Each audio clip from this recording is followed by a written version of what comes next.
días, bienvenidos y bienvenidas a Sin Fronteras. ¿Quién vive en Nicaragua? Gente que no vende patria. Hoy es miércoles 16 de febrero de 2022 con Carlos José Hurtado y con Luis Enrique Guerrero cuando son las 6 de la mañana con 30 minutos. Sin Fronteras, la revista con William Griggs Vivado. En la primerísima 91.7 y 105.3 FM. 6 de la mañana con 34 minutos. Estuvo de cumpleaños el pasado lunes la compañera Aurora del Carmen Sotolarios, Matagalpina. La saludan sus hijos y su esposo. Estaba cumpliendo 16, 15 años, no sé cuánto. Felicidades, compañera. Y allá en Donosti, habrá pasado en Saldivia, no sé, una extraordinaria mujer, María Míguez, enfermera, que se salió voluntariamente de su jubilación para ir a trabajar y ayudar a todos los enfermos del COVID allí en Euskal Herria. Una gran amiga de Nicaragua desde hace muchísimos años, a quien tenemos el honor de conocer hace también bastante tiempo. María Míguez, y saluda a sus hijos. Se conoció con el padre de sus hijos aquí en Nicaragua durante la revolución, lo que es la vida, Gabo. 2 hijos, fruto de esa aventura por la revolución popular sandinista en los años 80. Felicidades a María por sus... ¿Cuántos años, María? No se dice eso. Saludos a... no, creo que anda en Nepal, no sé. Felicidades de todas maneras. Ay. Bueno, antes de entrar a todos los temas, nos vamos a La Habana, Cuba, con Gustavo Robreño. Hoy nos habla de Olimpiadas en China, pero del conflicto inventado por Estados Unidos, de lo cual hablamos al regreso. Gustavo Robreño, desde La Habana, Cuba. Buenos días, amigos de Nicaragua. Desde La Habana, Cuba, les habla Gustavo Robreño para el programa Sin Fronteras de Radio La Primerísima. Mientras el gobierno imperialista de Estados Unidos coloca irresponsablemente al mundo al borde de la guerra, mediante provocaciones y amenazas de conflagración que pueden llegar hasta la desaparición de la humanidad, la Federación de Rusia y la República Popular China, que son las otras 2 más poderosas e influyentes potencias mundiales, reafirman y consolidan su coincidencia política, su cooperación económica y sus objetivos estratégicos en general, transitando un camino que puede conducirle exitosamente no solo a ellas, sino al resto del planeta hacia la prosperidad y la sostenibilidad con justicia y soberanía. Ese es el saldo de la más reciente visita del presidente ruso Vladimir Putin a Beijing, a donde concurrió para acompañar al pueblo chino y a sus autoridades en la apertura de los Juegos Olímpicos de Invierno 2022, amenazados por el bochornoso e indigno boicot de Estados Unidos y algunas llamadas potencias occidentales, como parte de sus desesperados y enloquecidas acciones coercitivas y arbitrarias, en este caso contra China. Las conversaciones chino-rusas en esta ocasión revistieron particular importancia, pues tuvieron lugar en momentos de peligro inminente para la paz mundial y donde se observan como telón de fondo los intentos de la administración Biden de desatar en tierras europeas, muy lejos de las suyas propias, una guerra de agresión contra Rusia que, aunque no la derrote, la desgaste y destruya parte de su riqueza, detenga su desarrollo económico y la obliga a involucrarse en una aventura militar generada por el imperialismo norteamericano y algunos pocos socios europeos que aparentemente la seguirían. El pleno apoyo de la totalidad de la OTAN y de la Unión Europea a semejante aventura, que no es ajena al choque interno entre grupos de poder político y económico dentro de los propios Estados Unidos, tampoco está asegurado hasta ahora. Aún el gobierno ucraniano se muestra preocupado y alarmado por el probable destino de su territorio, convertido en escenario y teatro de operaciones de una guerra devastadora y sangrienta que lo reduciría a cenizas y cementerios. Es un terrible recuerdo de lo que ya conocieron durante la Segunda Guerra Mundial y pensaron no regresar jamás. En el pasado siglo XX, Europa fue escenario de 2 guerras mundiales en menos de 30 años y no parece dispuesta a volver a hacerlo. De ahí que los gobiernos europeos actuales vacilen o se nieguen abiertamente, como Hungría, a acompañar la aventura yanqui y reclamen una negociación urgente y justa acerca de las contradicciones que puedan haber surgido entre Rusia y Ucrania, de las cuales Washington pretende criminalmente aprovecharse para involucrar a Moscú en una guerra insensata de la cual Europa siempre saldría perdiendo. La alianza por la paz entre China y Rusia se ha puesto de manifiesto una vez más. Ambas naciones aseguran y garantizan hoy el precario equilibrio del mundo que el imperialismo yanqui quiere romper a su favor para regresar a los tiempos en que fue potencia hegemónica y única, con las manos libres para la dominación y el saqueo. Los pueblos heroicos y laboriosos de China y Rusia han recorrido un largo y doloroso camino hasta llegar a nuestros días, y ni ellos ni sus autoridades actuales, sabias y lúcidas, están dispuestos a torcer el rumbo. Ello les confirma en la alianza por la paz y la decisión de defenderla. Y hasta el próximo comentario. Me despido desde La Habana, Cuba, para el programa Sin Fronteras de Radio La Primerísima. Buenos días.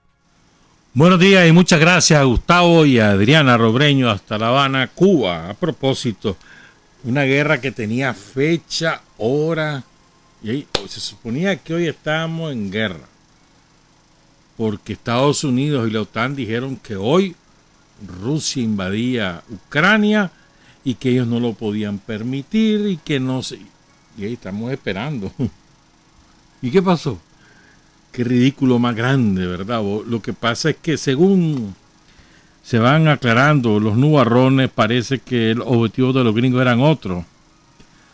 Además de legitimar su avanzada sobre Rusia,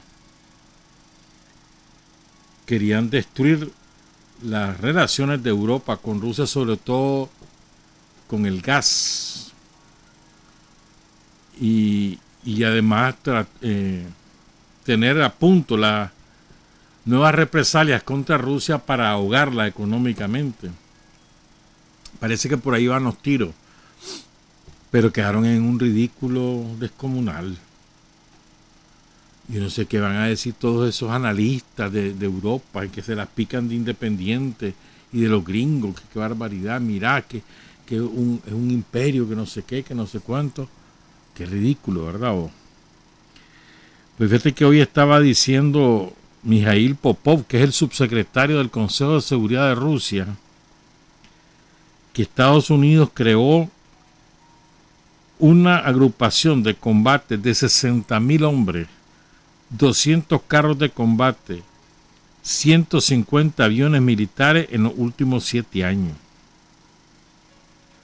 En Europa. O sea, las fuerzas gringas en Europa han crecido un 30% en los últimos 7 años y la maquinaria militar el cuádruple. Esos son los hechos.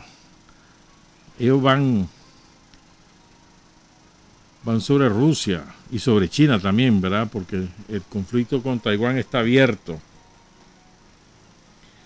Pero bueno, quedaron en el más de los absurdos, de los ridículos. Pobres imbéciles, ¿verdad? Pero bueno, creo que es un éxito total de Vladimir Putin. Además les dijo, mira, allí en la Duma, el Parlamento ruso, apareció la propuesta de que Rusia reconozca los 2 territorios que son parte de Ucrania en este momento y que han proclamado su independencia. Entonces le propusieron al presidente Putin en el Parlamento ruso que reconozca la independencia de ambas repúblicas en Donbass.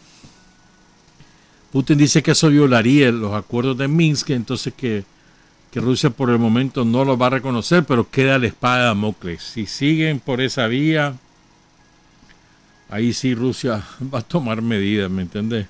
Entonces es una lucha, digamos, de poder contra poder.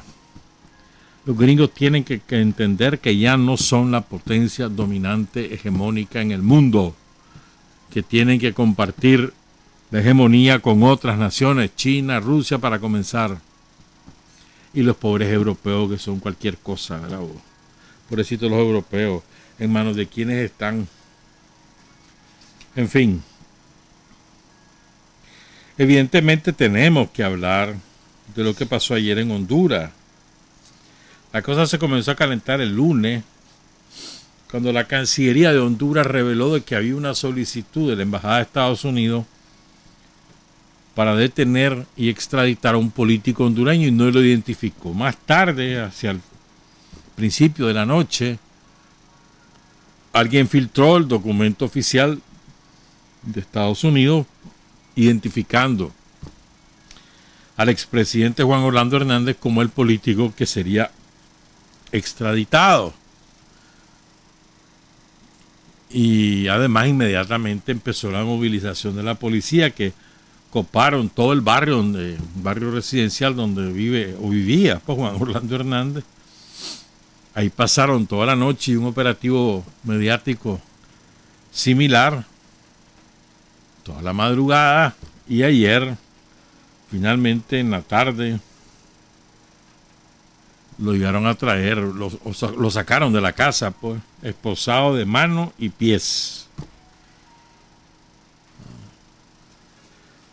Entonces, yo creo que aquí hay que distinguir, me parece a mí, dos cositas por lo menos. Por un lado, es compartido por cualquiera, en cualquier parte del mundo, el sentimiento de alegría de los hondureños porque un delincuente como Juan Orlando Hernández ha sido detenido, ¿verdad?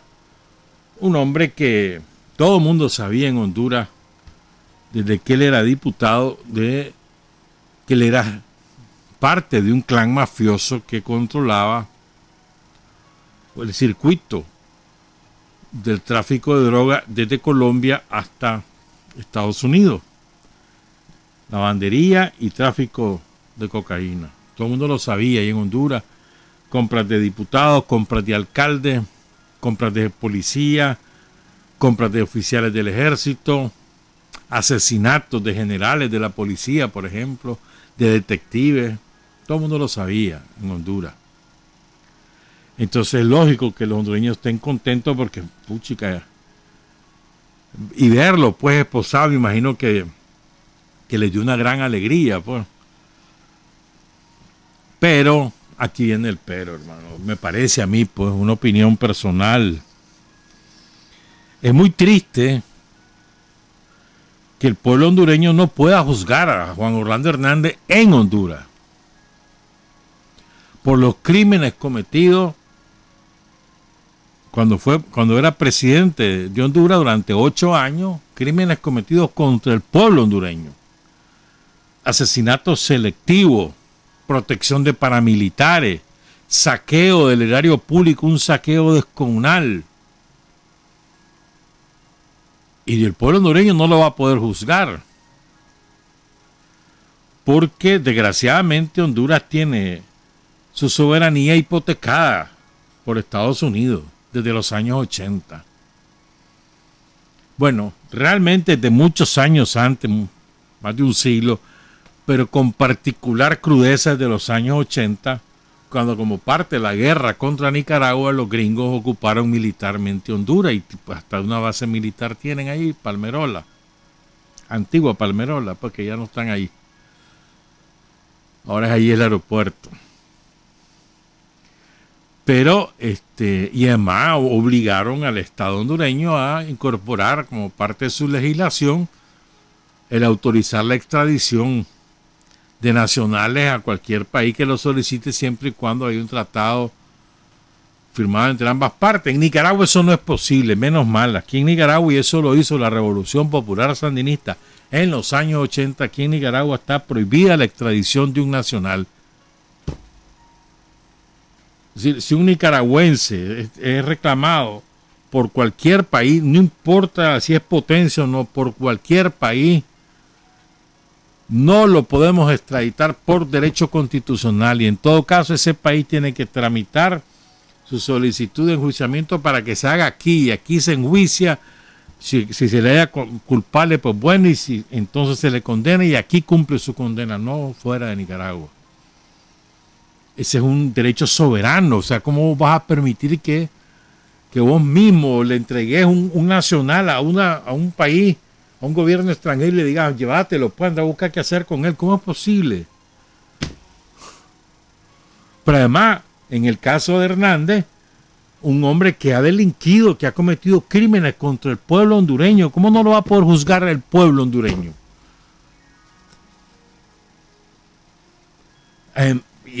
Pues eso es la segunda parte. Y viene la tercera, que para mí es la más grave. ¿Desde cuándo Estados Unidos es juez? ¿Juez de quién? ¿Con qué autoridad moral Estados Unidos va a juzgar a Hernández o a cualquier ciudadano? Vale, no me meto con los norteamericanos, pero cualquier ciudadano del mundo, ¿con qué autoridad moral, si son los peores criminales que han existido en la historia de la humanidad? Culpables de asesinatos de presidentes en ejercicio, de líderes sociales, de dirigentes políticos de todo tipo, en cualquier parte del mundo, culpables de inventar excusas para destruir países como Irak, como Afganistán, como Libia, como Siria. ¿Qué autoridad moral tiene Estados Unidos para determinar si una persona es o no es culpable de tal o cual delito, si ellos son los principales delincuentes? ¿Qué autoridad moral tiene Estados Unidos para acusar a alguien que es narcotraficante cuando el principal cartel de la droga en América es la DEA? La Oficina Antidroga de Estados Unidos es realmente un cartel de droga que maneja la droga desde Colombia hasta el propio Estados Unidos. El principal cartel del mundo es la DEA. Y la disputa que hubo ahí en Honduras fue entre la DEA y otros carteles por el territorio hondureño. La DEA ahora busca recuperar su espacio. ¿Ya qué autoridad moral? Es que, francamente, pues, es un cinismo inigualable. Hernández no fue recibido por Trump, pues. Con Biden no estuvo cuando Obama. Allá anduvo con Biden. Los norteamericanos lo prohijaron. ¿Vos creés que Juan Orlando Hernández pudo ser presidente de Honduras sin el permiso de Estados Unidos? Jamás. Juan Orlando Hernández fue parte del partido que fue el instrumento de Estados Unidos para derrocar a Manuel Zelaya en el 2009.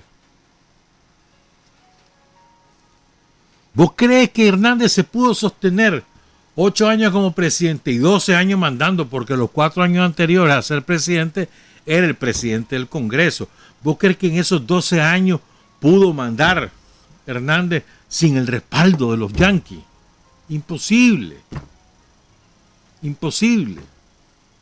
En Honduras no se mueve nada en términos políticos y de decisiones, de grandes decisiones económicas, sin que los gringos lo autoricen.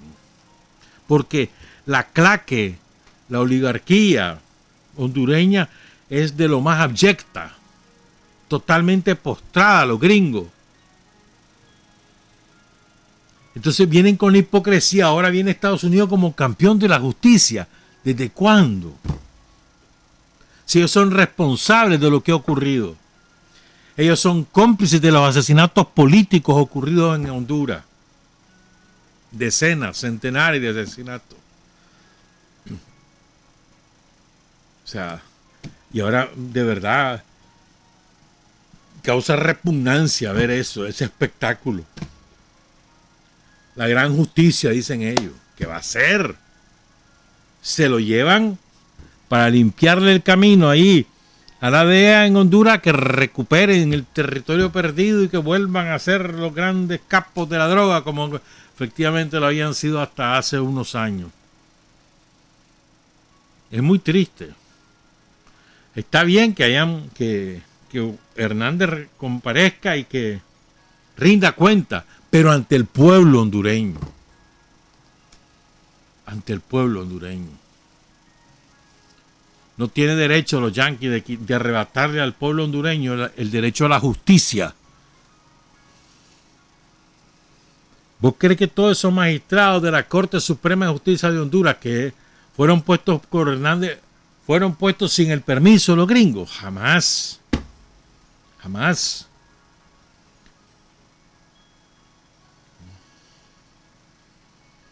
Entonces, ahí va a ir Hernández pues para New York. Se supone que hoy comparece ante un juez que designó la Corte Suprema hondureña para que tome de acuerdo al marco constitucional de Honduras, para que tome la decisión si autoriza o no la extradición. Eso es un trámite formal, pues, porque hoy mismo se lo llevan, pues. Recordemos que hay un hermano Hernández, ya está juzgado y sentenciado ahí en Honduras, que era diputado. Hay alcaldes, hay varios otros diputados allá presos. Hay un voluminoso expediente sobre Hernández, pero mientras fue presidente no le pasó nada, porque el régimen de Hernández era útil para Estados Unidos, para garantizar los intereses económicos en Honduras. Donde se le salió un poco fue de que, por ejemplo, se apareció aquí Juan Orlando Hernández en la toma de posesión de Daniel. Eso no le gustó a los gringos. Pero bueno, lo que quiero decir es que este hombre debería ser juzgado por el pueblo hondureño y no por los yanquis. Los yanquis no tienen autoridad moral porque son corresponsables de todo lo ocurrido en Honduras en los últimos 12 años.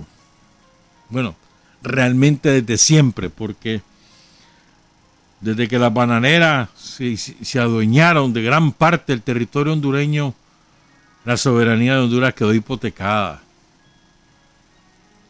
Estamos hablando de principios del siglo XX,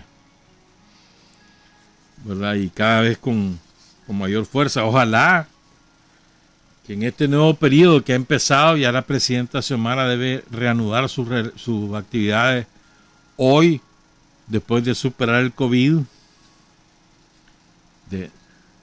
Y ojalá que la presidenta Xiomara pueda reconstruir la independencia y la soberanía de Honduras. Ojalá.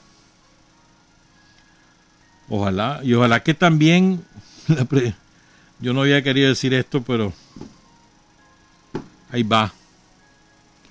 No lo había querido decir porque, bueno, digo yo, ¿para qué andar echando en cara? Pero ojalá que Xiomara Castro y Manuel Zelaya recuerden quién les salvó la vida en 2009. ¿Quién les salvó la vida? A ambos y a sus hijos en 2009. No fueron los yanquis, que los yanquis los iban a matar. Recuerden quién les salvó la vida, quién los sostuvo durante años para que pudieran comer. No estaban perseguidos. No voy a seguir, mano, porque se me voy a ir de las tapas, ¿me entendés? Y tengo que portarme bien. Pero es que realmente da rabia algunas cosas que pasan. Yo sé que uno hace las cosas sin esperar que te agradezcan. Lo haces por razones de principio. Pero por lo menos, ¿verdad vos? Puchica.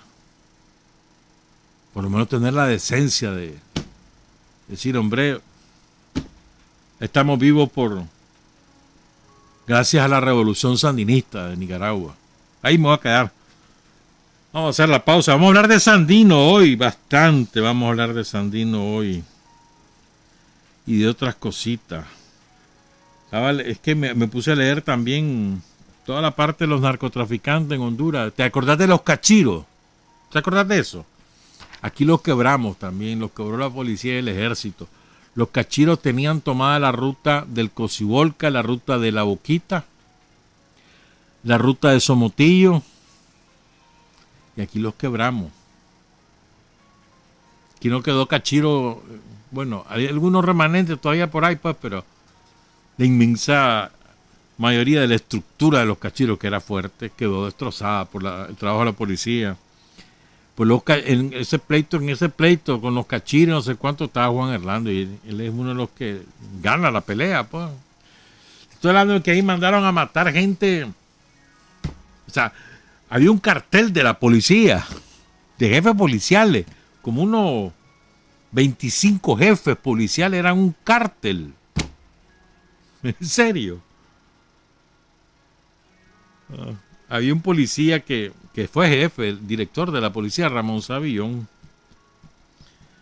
que hizo operativo bajo la coordinación de la DEA a espaldas de Juan Orlando Hernández. Entonces lo corrió Juan Orlando y después se tuvo que ir del país.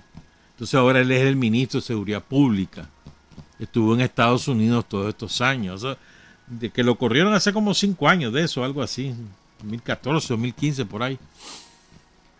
Entonces, como primero lo destituyeron y después lo corrieron, entonces más se fue a Estados Unidos. Y ahora regresó como ministro de Seguridad Pública de Xiomara. Y hay un comunicado que sacó Savillón ayer, que me da vergüenza ajena, ¿no? En coordinación con la DEA y que no... Chocho, hermano. Me acuerdo cuando aquí la DEA tenía oficina hasta que Daniel llegó, hermano, y la cerró, ahí en la policía. Y mandaba a la DEA en Nicaragua, ¿viste? Entonces, me decía un compañero, un amigo, me decía de que Savillón pues había sido un hombre honesto, que había trabajado contra el narcotráfico. Puede ser, hermano, pero sospecho que ese es el hombre de la DEA ahí en la policía, el hombre, y por lo tanto, con todo lo que eso significa. Pero bueno, pues. Pero bueno. Justicia para el pueblo hondureño, claro que sí, pero que la haga el pueblo hondureño, no los yanquis, que son los responsables del sufrimiento del pueblo hondureño.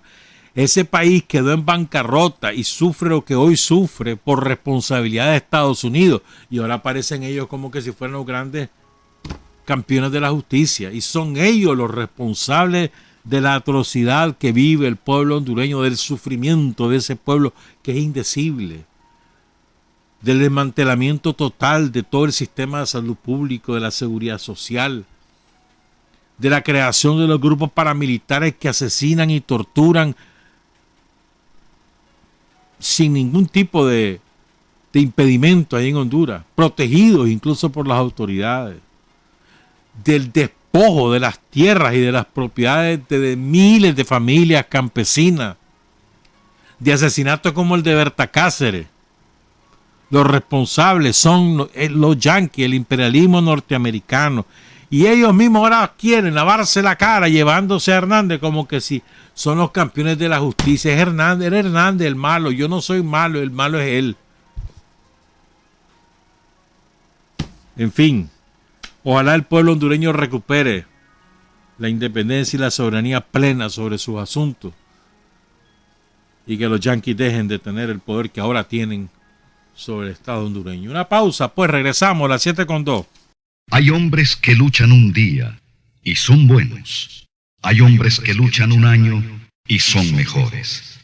Pero hay hombres que luchan toda la vida. Esos son los imprescindibles. 7:06 a.m. Varias cositas antes de entrar con Sandino. Primero, a las 1:12 de la madrugada de hoy hubo un terremoto en Guatemala, frente a Escuintla, en las costas del Pacífico. Al principio fue calculado en 6.8 su magnitud, luego se redujo a 6.2, pero causó algunos daños, derrumbes de paredes, de postes. No hay reportes de heridos, menos mal, ni de fallecidos, pero sí algunos daños relevantes, sobre todo para las familias que pierden un carro, que pierden una pared de una casa, porque puede ser poca cosa en términos macro, pero en términos particulares esa familia, ¿con qué va a reparar? ¿Con qué va a reponer lo que ha perdido, verdad? Pero bueno, después hubo varias réplicas de 5, de 4.8, varias réplicas fuertes. Menos mal que fue un poquito alejado de la costa y a bastante profundidad. A 36 kilómetros, eso amortiguó el impacto de la onda sísmica. Y yo quería mencionar esto porque a veces nosotros nos descuidamos, ¿oíste? En esto de los terremotos lo sabemos hacer, tenemos ejercicios 4 veces al año o 3 veces al año. Ahorita en abril hay uno, el primero del año, pero que es multiamenaza, no solo para terremotos, ¿verdad? Pero fíjate bien, no aprendemos de la historia. Y luego, después voy a explicar por qué lo estoy comentando. En 1800 calzonchingo, 60 y algo, 62 creo, no recuerdo exactamente la fecha, 4 de octubre, yo sí lo recuerdo porque se le conoció como el cordonazo de San Francisco. Hubo lo que en aquella época se conocía como un aluvión. Bajaron las corrientes del crucero y anegaron Managua. Managua, que era un pueblo. ¿Qué tendría Managua en esa época? 5.000, 10.000 habitantes máximo. Y la anegaron. Bajaron las corrientes por lo que hoy es la carretera Masaya, por lo que hoy son todas las principales avenidas que eran cauces, y destrozaron Managua. ¿Por qué lo cuento? Porque en los últimos 2 semanas, 10 días, han habido 2 eventos muy parecidos. Uno en Quito, Ecuador, la capital de Ecuador, en una zona, Quito es una ciudad enclavada en medio de cerro. Entonces en una de las zonas norte, creo que es la zona norte de Quito, ahí se revino el cerro y mató, creo que a 21 personas al final. Pero fue una cosa más repentina, ¿no? Cayó un montón de lluvia en el día y se dejó venir aquello, arrasando casas, todo lo que se te ocurra, vamos. ¿Verdad? Imprevisto. O sea, se concentró la lluvia en esa zona y causó la tragedia. Pues ayer ocurrió algo muy parecido en una ciudad de Brasil que para nosotros es de ciudad de segunda, pero en realidad es una gran ciudad, Petrópolis, en el estado de Río de Janeiro. Y muy parecido. Sobre un cerro se concentró la lluvia, se revino, ya iban 21 muertos anoche. Pero vos ves las imágenes y son de espanto. ¿Qué clase de fuerza la del agua, vos? ¿Qué clase de fuerza? Yo siempre he dicho, la fuerza más poderosa de la naturaleza es el agua. ¿Sí? Es lo que yo creo. ¿Por qué lo cuento, hombre? Porque aquí nos puede pasar algo parecido otra vez con el crucero. Porque hay otros lugares donde tenemos algunas elevaciones, pues aquí en la ciudad de Managua. Aquí el Cerro de los Martínez, el Cerro de la Cuesta del Plomo, la colinita esta chiquita de Mocorón y el crucero, pues repito, digamos que es lo más... Bueno, y están las cuchillas de ahí por el lado de San Andrés de la Palanca, sobre Matiares, sobre Ciudad Sandino. Pero quizás la ciudad donde mayor riesgo de este tipo hay es la ciudad de Matagalpa, que está sobre cerro. Y me pregunto yo, los matagalpinos tienen previsto su plan, porque es que ahí no hay forma, mano. Edificio grande, llegó hasta el 2º piso el agua. Se lleva todo. Me pregunto yo si los matagalpinos han previsto esto. Tienen su plan de evacuación, qué hacer. ¿Verdad? Porque es la ciudad que para mí es la ciudad de mayor riesgo de este tipo de tragedia, como la de Petrópolis o la de Quito. Huaco también, la ciudad de Huaco, ¿no? La ciudad de 2 pisos, saludos a todos los huaqueños. Pero, digamos, es menor el riesgo, creo yo, de Huaco que el de Matagalpa. Entonces, a veces creo que nos descuidamos, tenemos que... Como que no nos puede pasar a nosotros, pero si es que un fenómeno como ese que se te concentra la lluvia en un solo lugar, eso puede ocurrir en cualquier parte del mundo. Y te llamaba, hermano. Bueno, y lo tercero que quería hablar, tal vez creo que sí lo podemos poner el audio. No quise sacar el video porque es que es descargar un video de 1 hora y media para sacar 1 minuto 28. Es que fíjate que ayer, el presidente de México, Andrés Manuel López Obrador, dijo algo muy interesante. No lo quiero adelantar, yo quiero que lo escuchen. Los que están en el video solo van a oír. No saqué el video por las razones que ya expliqué. Escuchemos al presidente de México ayer en la mañanera, en las conferencias de prensa diarias que él ofrece en la Ciudad de México. Escuchemos. Por eso hablo yo del Instituto para promover la corrupción. ¿Cómo se llama el instituto? Mexicanos para defender la corrupción. ¿Por qué les digo así? Mexicanos para defender la corrupción. Porque se llaman mexicanos, ¿qué? Contra la corrupción. Pero a ver, les pregunto a ellos, al señor Claudio X González, a la señora Casá, María Amparo Casá, a ver, ¿qué no es corrupción recibir dinero del gobierno de Estados Unidos para hacer labor de zapa en contra del proyecto de transformación que estamos impulsando millones de mexicanos en beneficio de nuestro pueblo y de nuestro país? Eso no es corrupción, es hasta traición a la patria.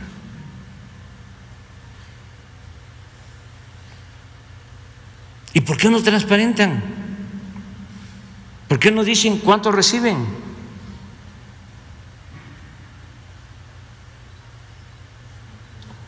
Entonces, ¿con qué autoridad moral van ellos a juzgar a todos? Andrés Manuel López Obrador, es hasta traición a la patria. Recibir dinero de Estados Unidos para hacer labor de zapa contra el gobierno, contra el proceso de transformación, dice López Obrador, en México. Y entonces, ¿qué fue lo que pasó aquí? Con el agravante que aquí armaron a bandas de delincuentes. Con el agravante que aquí causaron decenas, centenares de asesinatos, destrucción de edificios públicos, violaciones, tortura. Y ya van 2 conferencias seguidas que López Obrador habla de que él le denomina a los conservadores, los reaccionarios, la derecha mexicana está preparando un golpe de Estado. 2 veces lo ha dicho.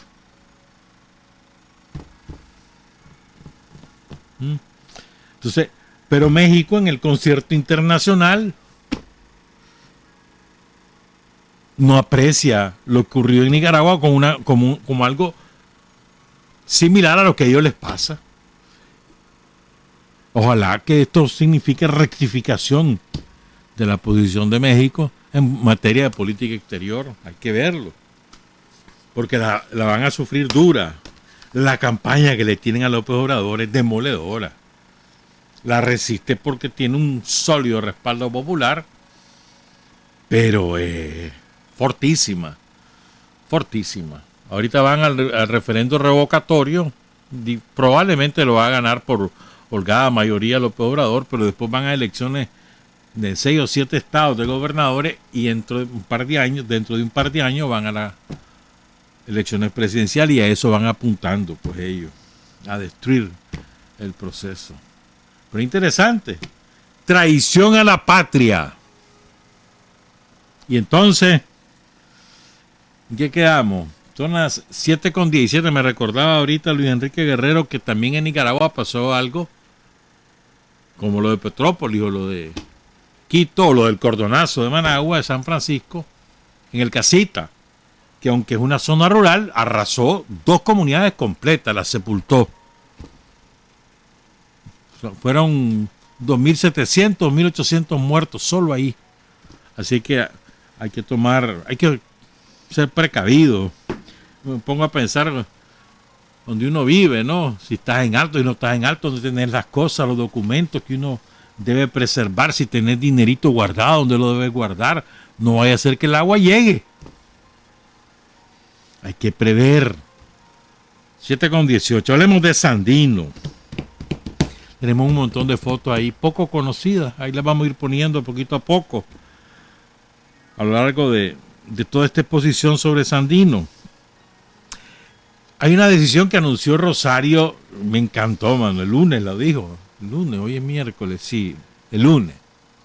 Rosario anunció que el próximo lunes 21 de febrero, el aniversario del magnicidio, lo que va a haber es en la madrugada cabalgata en homenaje a Sandino. Va a ser lindo eso. Genial idea. Bárbaro, ¿está?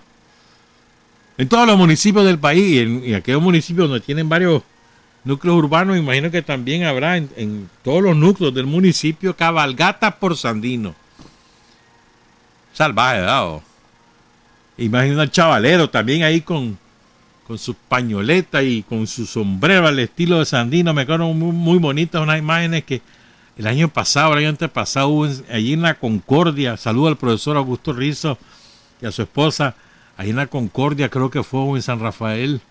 Súper bonita, pero yo me imagino la cabalgata de Luna. Sé que hay que ponerse las pilas aquí en Managua. Hay que ir a buscar los caballos, que sea caballo cholenco, hermano. Eso no importa, pero te imaginas todo eso. En todos los distritos, porque Managua es muy grande. Managua somos como 6 ciudades, entonces en todos los distritos, 7 ciudades. Va a estar bonito eso el lunes. Va a ser bonito.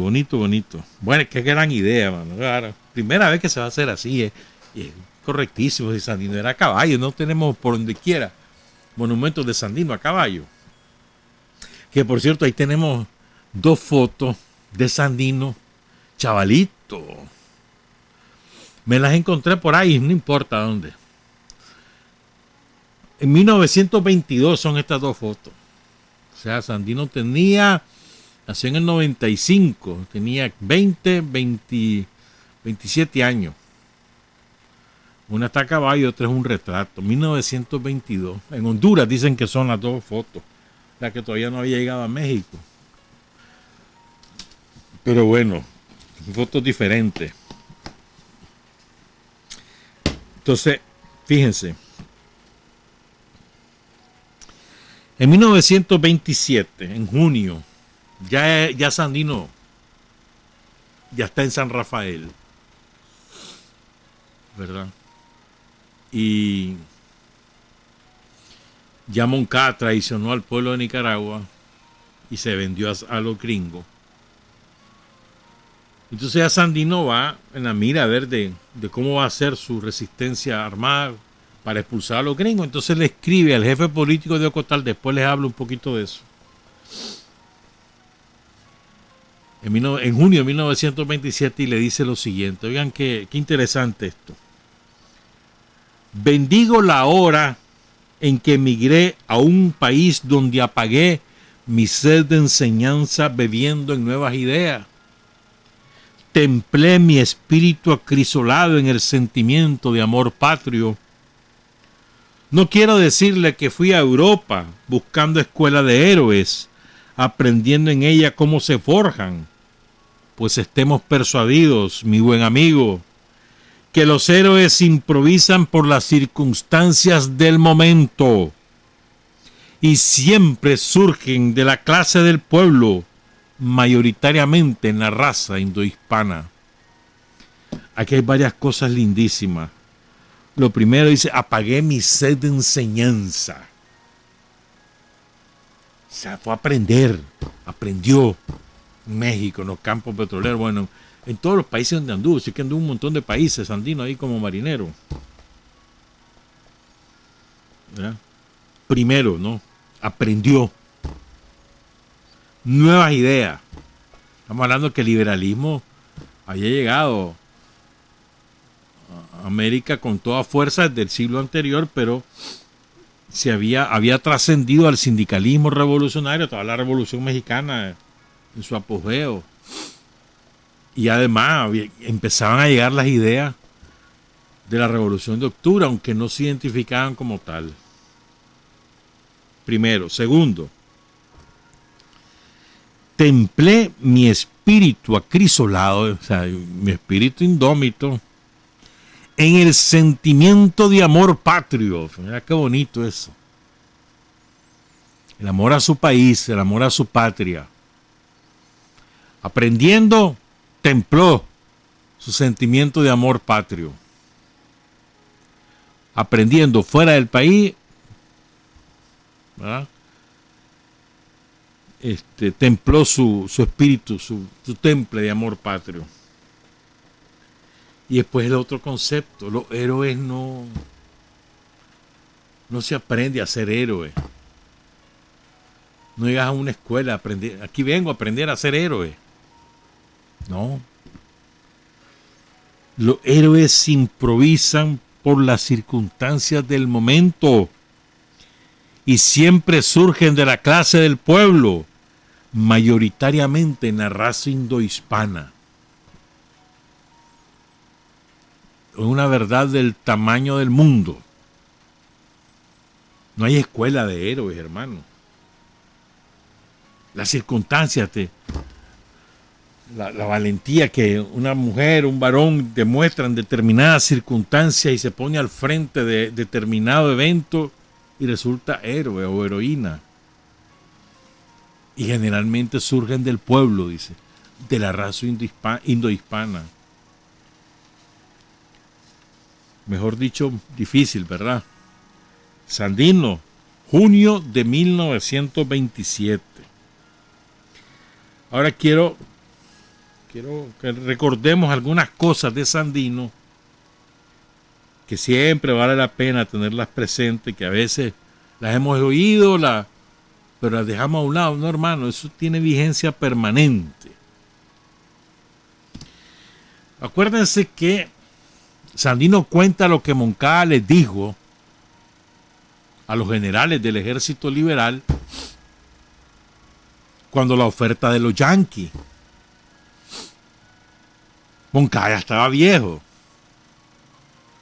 ¿Ah? Moncada, recuerden que Moncada era liberal aguado porque no era celayista. Moncada era proconservador. De hecho, con los conservadores de Adolfo Díaz en los años 10 del siglo XX, él estaba con los conservadores. Era liberal de ocasión, después era el ministro de Defensa del gobierno de Sacasa, del gobierno en el exilio, pues, y de Bartolomé. Pero bueno, entonces este tipo traiciona, pues. Entonces cuenta Sandino, les voy a recordar lo que contó, que es breve. Fuimos llamados por el general Moncada, quien nos habló de la siguiente forma. Cualquier parecido con las actuales circunstancias y lo que dicen los somocistas no es coincidencia. Moncada les dijo, dice Sandino, a sus generales lo siguiente: yo no tengo deseo de inmortalidad. Es decir, les dijo Moncada, yo no quiero ser un segundo Celedón. Fíjate vos, ya estoy viejo. Y si pudiera vivir unos años más, cuánto mejor. Les digo esto, dice Moncada, a propósito de la intervención americana. Es decir, advierte Moncada, yo no iría a la lucha contra los ejércitos americanos. La actitud de un cobarde, de un traidor, es que da hasta asco, ¿no? Escuchar esto o leerlo. Ahora vamos con otra cosa. Es que les recuerdo eso para que, a la luz de lo que ahora ocurre, vamos a entender después cuál es la lógica de lo que queremos compartir. Fíjense bien. Ustedes saben, ¿verdad?, que los gringos decían que se metieron a Nicaragua porque es una guerra entre ellos. Vamos a ir a componer eso. ¿Verdad? Sandino, una de sus acciones antes de del ataque Ocotal es el ataque a la mina de San Albino, la mina La Luz y Los Ángeles. Recuerden que ahí Sandino llegó al comisariato, las tropas de Sandino, y sacaron todas las cosas y se las distribuyeron a los obreros. La caja fuerte, los reales, se los distribuyeron a los obreros. Y le dejaron un mensaje a los gringos. La explotación que había a los mineros era inmisericordia, y eso lo cuenta bastante bien Sandino en varios de sus escritos. Entonces,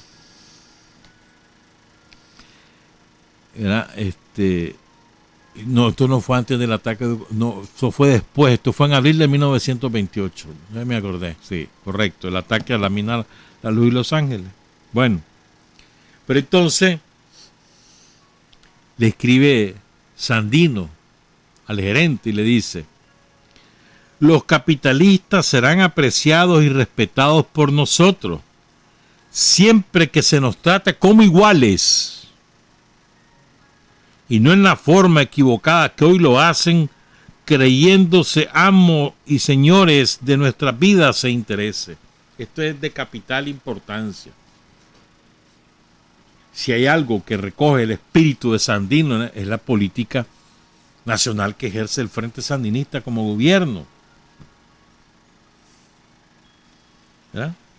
Los capitalistas, voy a repetir la frase, serán apreciados y respetados por nosotros siempre que se nos trate como iguales y no en la forma equivocada que hoy lo hacen, creyéndose amos y señores de nuestras vidas e intereses. Me tratan como igual, yo no soy su sirviente ni soy su esclavo, me tratan como igual y no hay problema entre nosotros. Cualquier parecido con la actualidad no es coincidencia.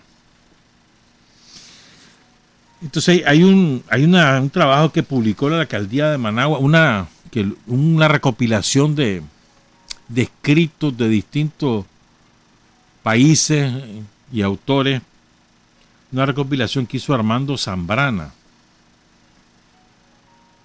Entonces ahí aparece, esto lo publicaron hace como 2 años, un comentario del diario El Tiempo de Bogotá, cuando el diario El Tiempo era decente, ahora es cualquier pantomima, hermano.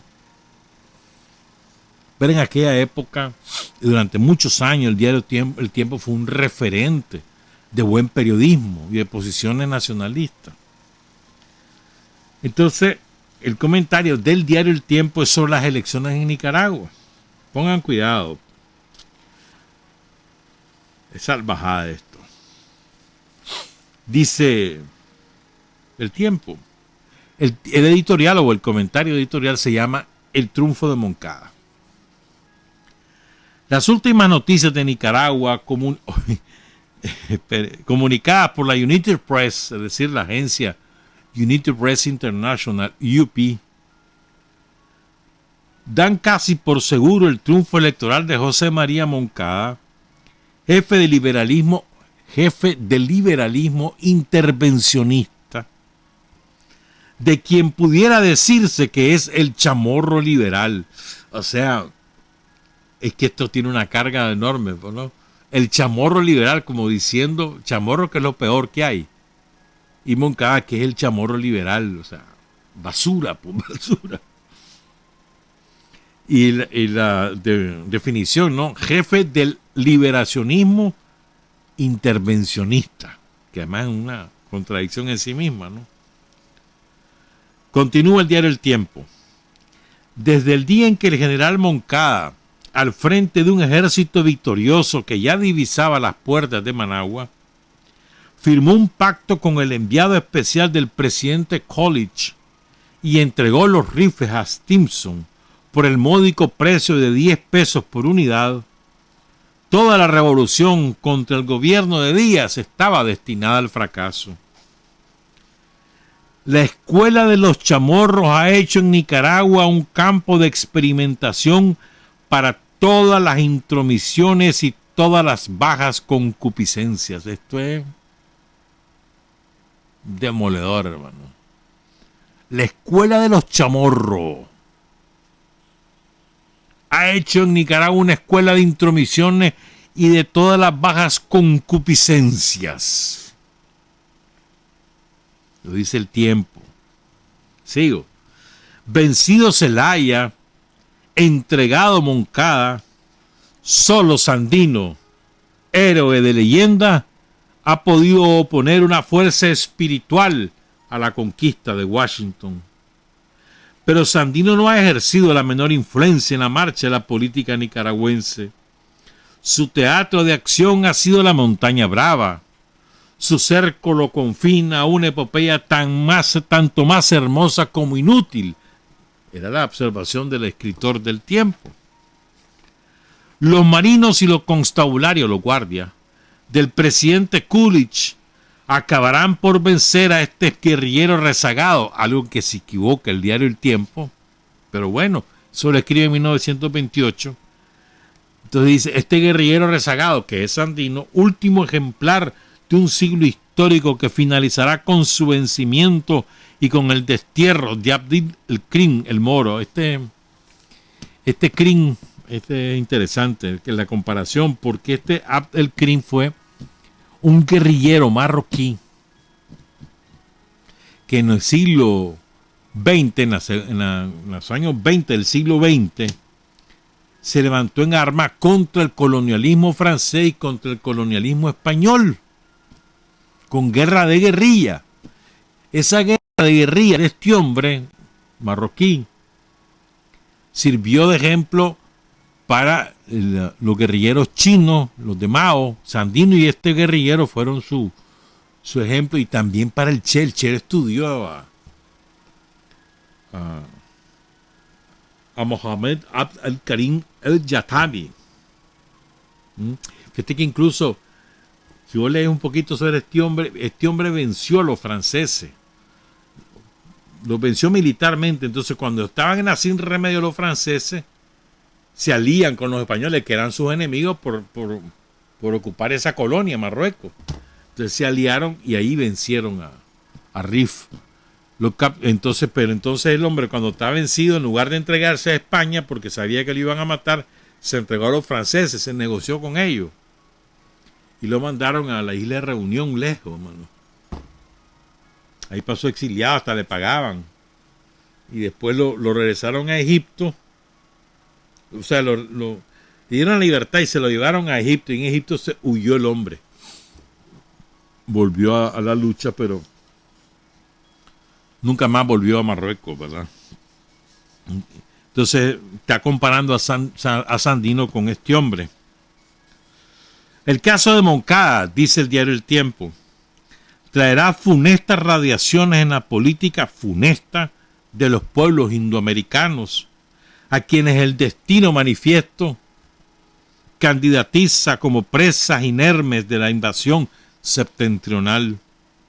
El triunfo de este oportunista mediocre y salamero acariciará cálidamente las cabezas angostas de muchos liberales cuya sola preocupación es predicar la amistad hacia Estados Unidos.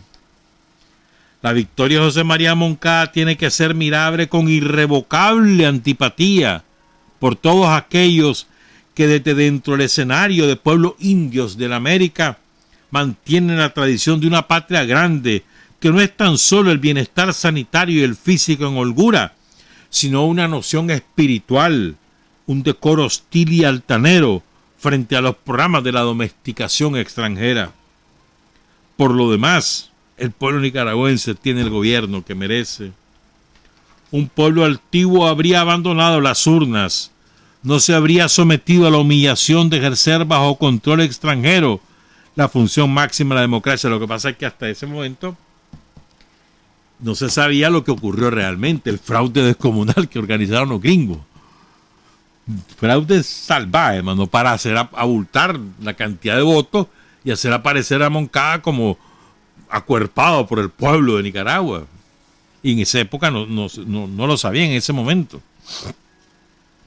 Entonces dice el diario El Tiempo, elegido el primer mandatario a la sombra de las bayonetas invasoras, en adelante Todas las demás elecciones se harán en las mismas condiciones.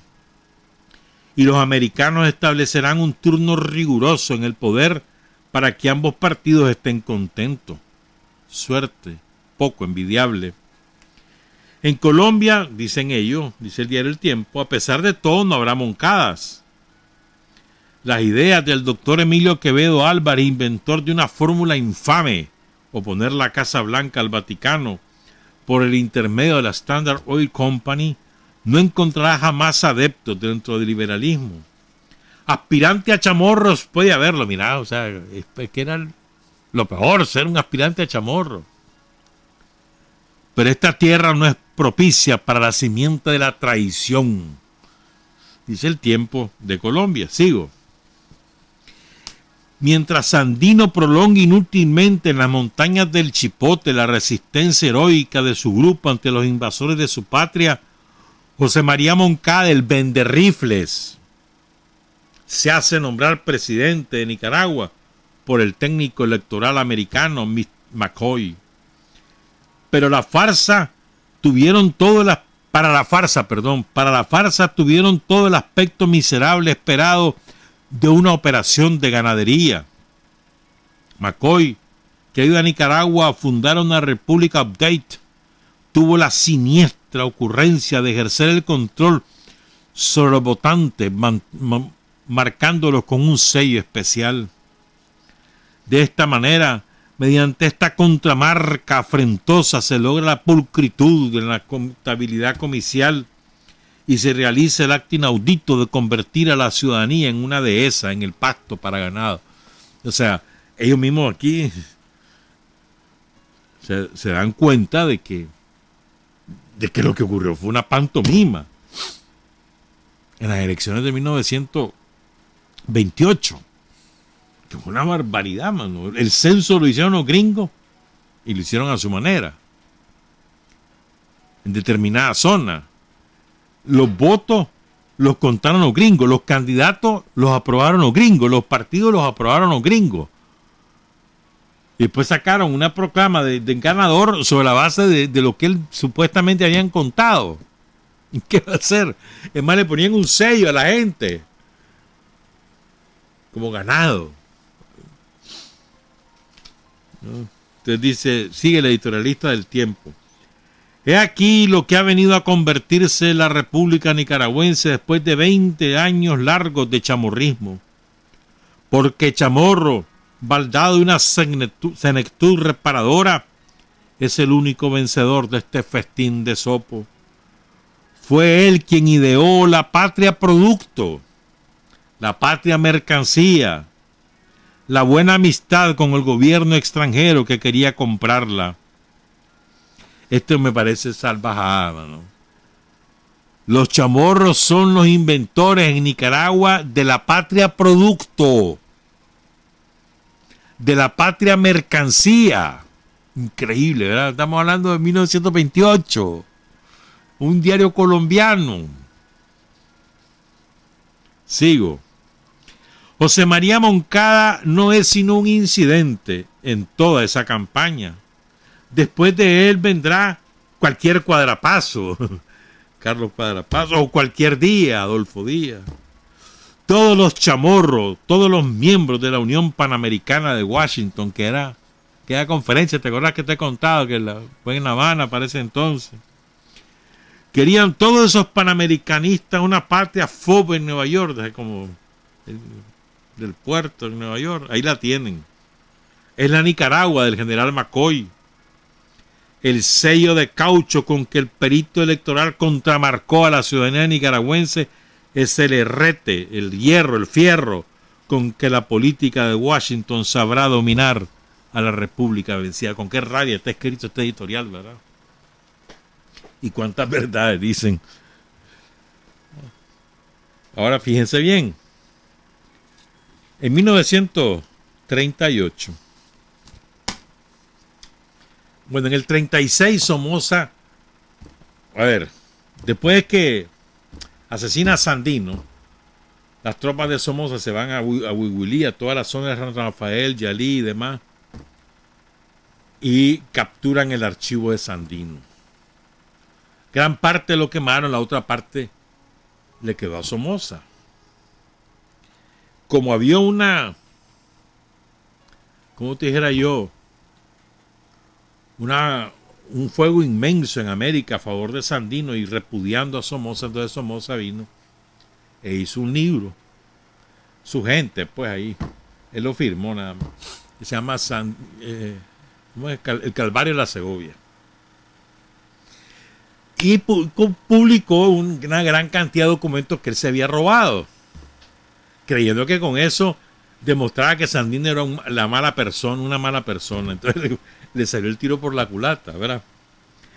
Entonces, un mexicano llamado Antonio Mirador publica en la revista El Repertorio Americano de San José de Costa Rica, en otras oportunidades les he hablado de esa revista, publica en 1938 un artículo, comentario sobre ese libro de Somoza que llamaba El verdadero Sandino o El Calvario de la Segovia. Entonces dice lo siguiente,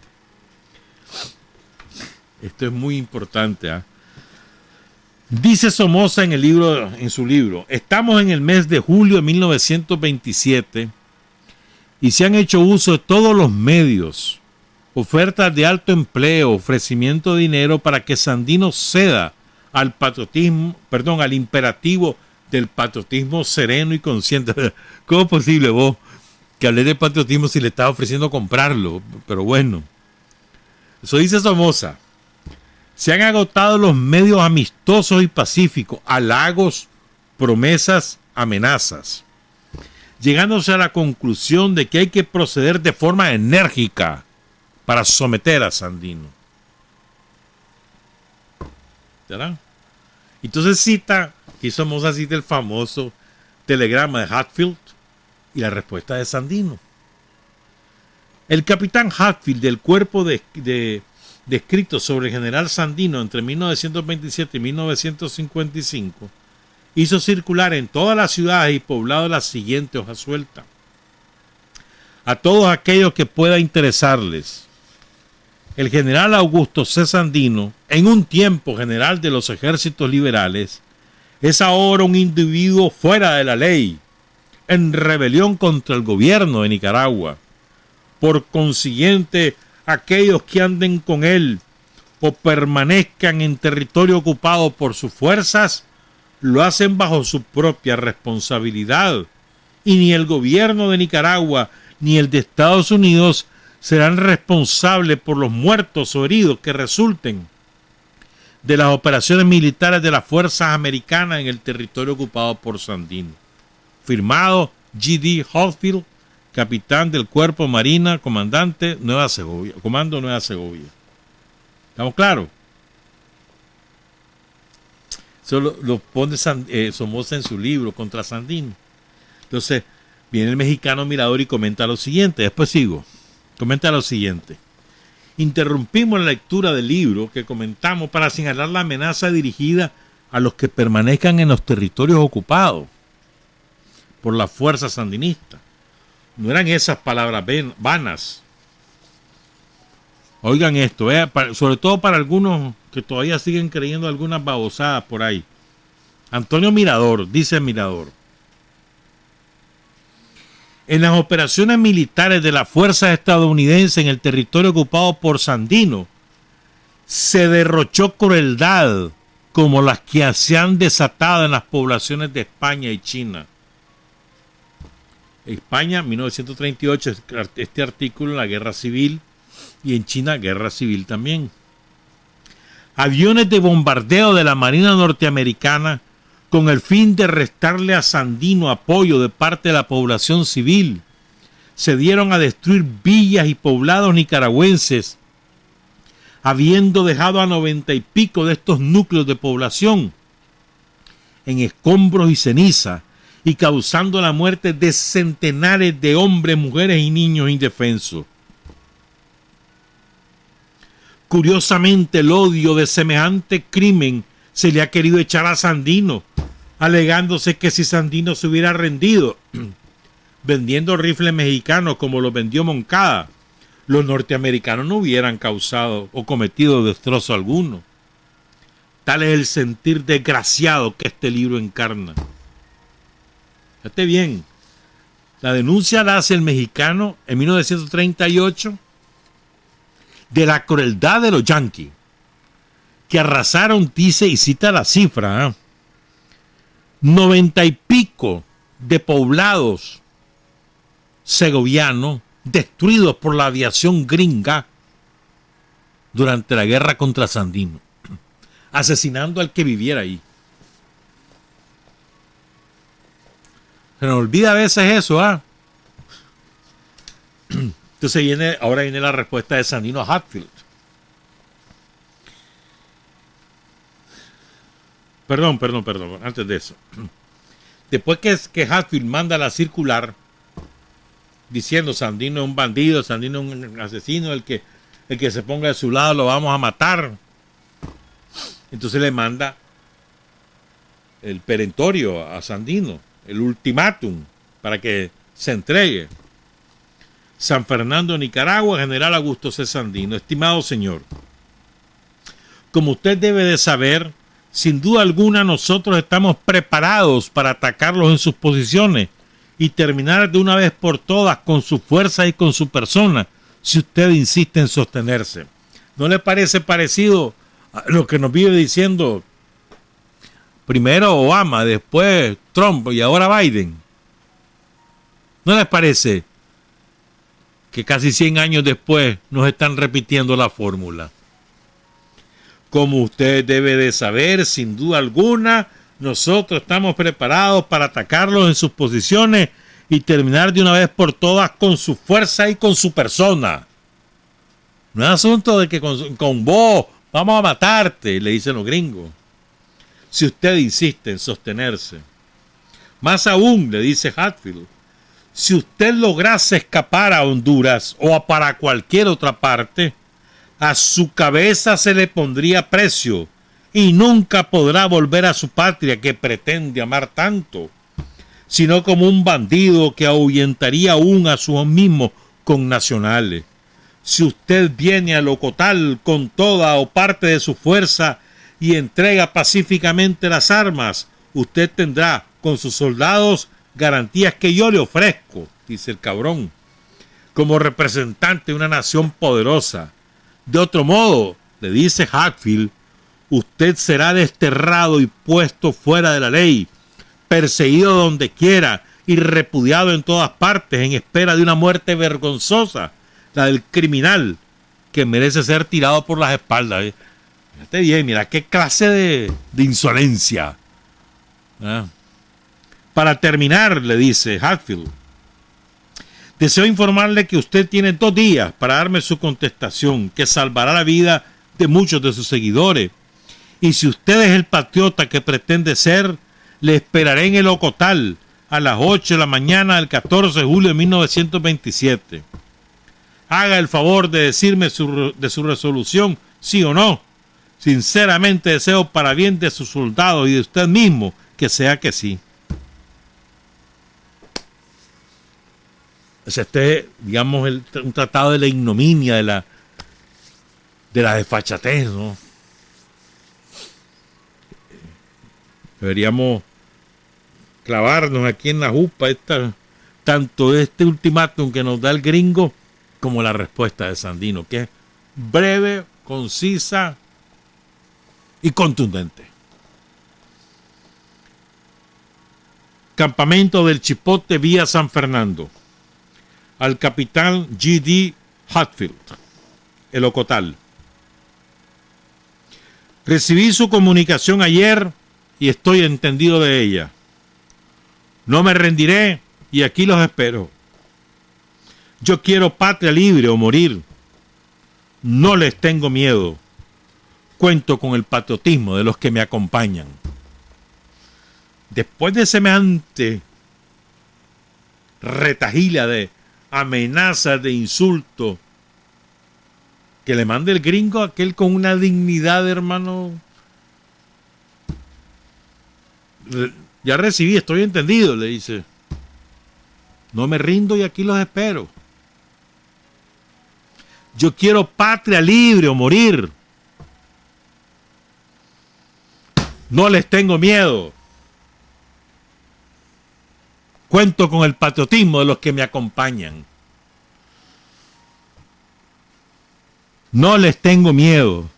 Esa es la clave de cualquier enfrentamiento con los gringos. No les tengo miedo. ¿Estamos claros? Entonces dice el mexicano, el que está haciendo este comentario, Antonio Mirador: todo el que odia al imperialismo, todo el que ame la libertad, todo el que aliente nobleza en el pecho y conciencia en el cerebro, se estremecerá en lo más íntimo de su corazón ante el espectáculo de un nicaragüense solitario que tan gallardamente respondía a las amenazas vergonzosas de un invasor de su patria. No así Somoza. Para Somoza, la actitud de Sandino era falta de patriotismo. Para Somoza, el hecho de haber atacado Sandino el Ocotal, donde estaban acapadas las tropas yanquis, constituye una falta de honor, porque Sandino, en su telegrama citado, dice: aquí los espero. Las fuerzas de Sandino desalojaron a los invasores en el Ocotal, en el combate que sostuvieron. El general Phelan, después te hablo de Phelan, jefe de las tropas invasoras de Nicaragua, cuenta en un informe que cita a Somoza en su libro que el Ocotal había sido tomado por el ejército de 300 bandoleros, así los denomina, y añade: se dio orden para que aviones del ejército de la marina llevaran bombas y ametralladoras para rechazarlo, lo que se hizo. Se hizo, dice Antonio, y el bombardeo que sufrió la región segoviana de Nicaragua fue el verdadero calvario de las Segovias. Nunca la defensa de su patria que realizó Sandino, a quien los norteamericanos jamás vencieron, quienes asesinaron a Sandino con traición, premeditación, alevosía y ventaja, fueron los traidores Moncada y Somoza. Sandino nunca hizo sufrir a la región segoviana, fueron los yanquis. Ah, claro, Sandino tomaba medidas con los terratenientes, claro que sí. Con los colaboradores de los yanquis, claro que sí. Pero al pueblo humilde, al campesino, al indio, no, eso no pasó. Todo el que odia al imperialismo, este es un mensaje para toda la claque esa izquierda mentirosa, izquierda cobarde.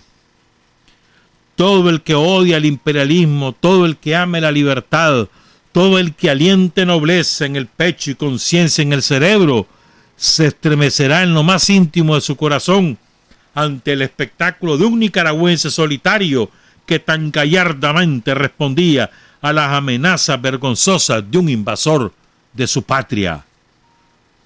Escrito por Antonio Mirador, mexicano, en el repertorio americano en 1938. Voy a cerrar, bueno, después el viernes a ver si da tiempo, les contamos otras cositas, pero quiero repetir el telegrama de Sandino, que lo debemos grabar aquí, junto con lo que la sentencia del yanqui, nos grabamos también la respuesta de la dignidad. Recibí su comunicación ayer y estoy entendido de ella. No me rendiré y aquí los espero. Yo quiero patria libre o morir. No les tengo miedo. Cuento con el patriotismo de los que me acompañan. A. C. Sandino. Trabajar, avanzar, combatir, vencer, patria y libertad. Revolución es sentido del momento histórico. Es cambiar todo lo que debe ser cambiado. Es igualdad y libertad plenas. Es ser tratado y tratar a los demás como seres humanos. Es emanciparnos por nosotros mismos y con nuestros propios esfuerzos. Es desafiar poderosas fuerzas dominantes dentro y fuera del ámbito social y nacional. Es defender valores en los que se cree al precio de cualquier sacrificio. Es modestia, desinterés, altruismo, solidaridad y heroísmo. Es no mentir jamás ni violar principios éticos. Es convicción profunda de que no existe fuerza en el mundo capaz de aplastar la fuerza de la verdad y las ideas. Revolución es unidad, es independencia, es luchar por nuestro sueño de justicia para Cuba y para el mundo, que es la base de nuestro patriotismo, nuestro socialismo y nuestro internacionalismo.